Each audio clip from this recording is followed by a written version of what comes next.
রাজশাহী মহানগরীর শাহ মখদুম থানা এলাকায় রিকশা চালকের ওপর হামলা, মারপিট ও ছিনতাইয়ের ঘটনায় জড়িত কিশোর গ্যাংয়ের ৬ সদস্যকে গ্রেফতার করেছে রাজশাহী মেট্রোপলিটন পুলিশ।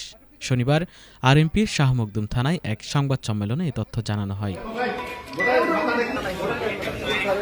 সংবাদ সম্মেলনে বলা হয়, গত ৩ জুলাই বিকেলে শাহ মখদুম থানার বোয়ালিয়া সড়কের পাশে একটি রাজনৈতিক দলের কার্যালয়ের সামনে কিশোর গ্যাংয়ের সদস্যরা এক রিকশা চালককে মারধর ও ছিনতাই করে।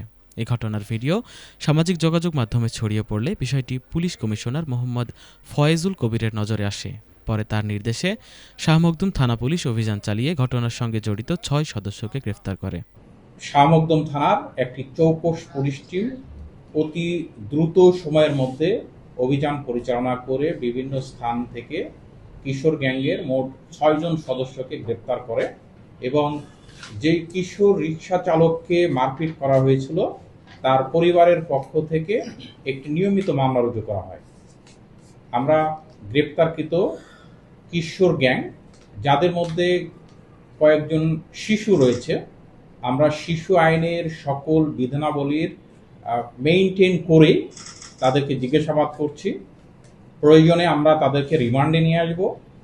আমরা ইতোমধ্যেই তাদের দেওয়া প্রাপ্ত তথ্য থেকে জানতে পেরেছি যে স্পাইডার, র, সিন্ডিকেট, রেড ডিভয়েস, ম্যাগনেট নামক বহুগুলো কিশোর গ্যাং গ্রুপ তারা খুলেছে এবং এই গ্রুপগুলোর মাধ্যমে তারা একত্রিত হয়ে রাজশাহী মেট্রোপলিটন এলাকায় বিভিন্ন ধরনের অপরাধের সাথে তারা জড়িয়ে যাচ্ছে।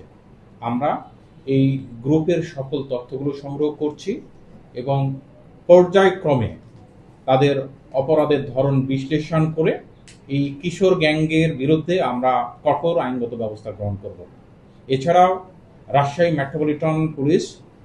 মেট্রোপলিটন পুলিশের সম্মানিত কমিশনার মহোদয়ের নেতৃত্বে যে কোনো অপরাধীদের বিরুদ্ধে সার্বক্ষণিক সর্বোচ্চ আইনগত ব্যবস্থা গ্রহণ